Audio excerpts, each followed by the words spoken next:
you keep running. Faster, farther. But have you ever asked what you're actually running from? You say you want freedom, but freedom is lonely. Freedom costs everything that made you feel safe. Most people don't want freedom. They want comfort, disguised as control. They want certainty, with the illusion of choice. But real freedom, it strips you bare. It asks, who are you when there's nothing left to hold on to? You left the job, the city, even that toxic relationship. But the loop followed you because you didn't escape. You simply relocated your cage. Freedom isn't a change of setting. It's a change of self. Most people don't want freedom. They want relief. A softer prison, a quieter distraction. But running doesn't dissolve the pattern. It just delays the confrontation. Zen says, freedom is the absence of desire. But we keep chasing fulfillment. Thinking movement equals liberation. Epictetus said, no man is free who is not master of himself. So ask yourself, is it freedom you want, or permission to avoid stillness? Because without awareness, escape is just another loop. You got what you asked for. Silence, space, freedom.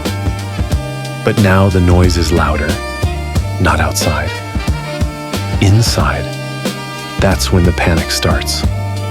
Not because you're trapped, but because you're finally alone with yourself. No distractions, no roles, no noise to blame. Just the unfiltered presence of you. And that's when you realize you weren't addicted to chaos. You were terrified of silence. Because silence is a mirror. It reflects what you've been avoiding. It echoes back every unprocessed truth. Alchemy begins here, in the isolation chamber, in the stillness that feels unbearable at first. Zen teaches, only when all distractions dissolve does no separation begin to reveal itself. Solitude doesn't break you. It shows you what's already fractured, and that's the moment the ego starts to crack. Not because something's wrong, but because something real is trying to emerge. Here's what no one tells you. Freedom will cost you.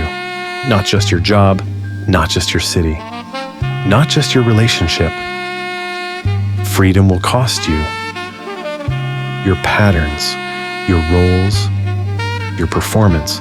It asks for everything you used to survive so you can finally start to live. You'll have to give up your image, the one you curated to be liked, your validation, the approval that became your oxygen, your familiar pain, the ache you got good at carrying, and your control, that tight grip on how things should go. Not because you don't deserve comfort, but because comfort is killing your signal.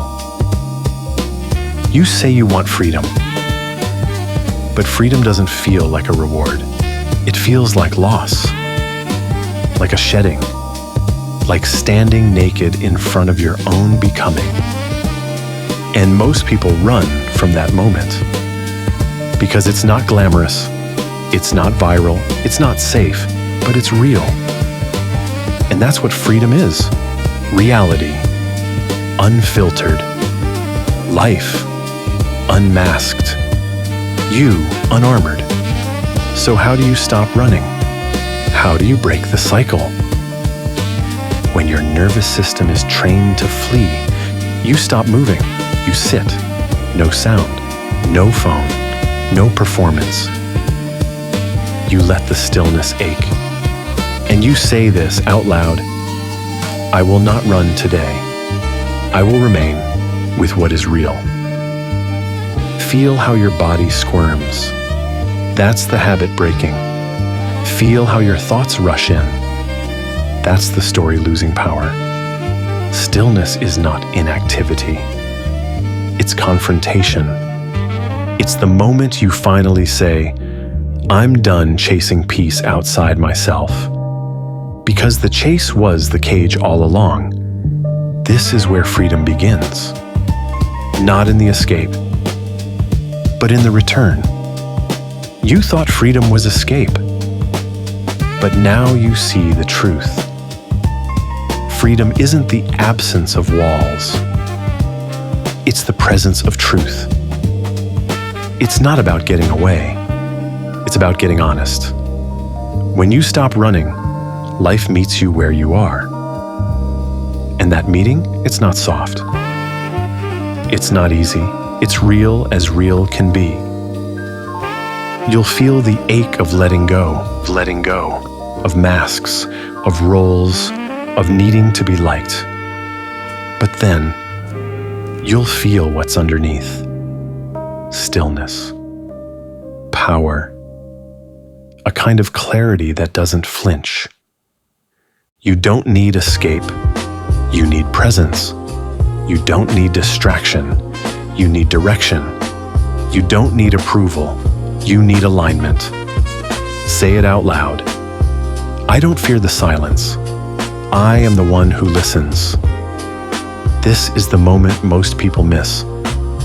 They reach the edge of freedom and turn back. Because freedom isn't just light. It's heat. It burns away what isn't you. And if you can stay through the burn, what's left is the version of you that doesn't run. Not because they're fearless, but because they've faced themselves and stayed. This is the real turn, the true alchemist's threshold. When discomfort becomes doorway, when stillness becomes signal, when solitude becomes strength. And from here, you don't need to chase your life anymore. You embody it. This journey was never about escaping the world. It was about coming home to yourself, to the you beneath the performance, beneath the roles, beneath the fear of being seen without a mask. And now, you've reached the edge. The noise is behind you, the silence is in front of you. And the only question left is, will you stay? Will you stay when it's uncomfortable?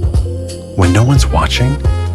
When everything you used to be starts falling away? Because this is where freedom begins, not in motion, but in presence. Not in control, but in surrender. Not in becoming more, but in shedding what you never were. So now, let everything else fall away.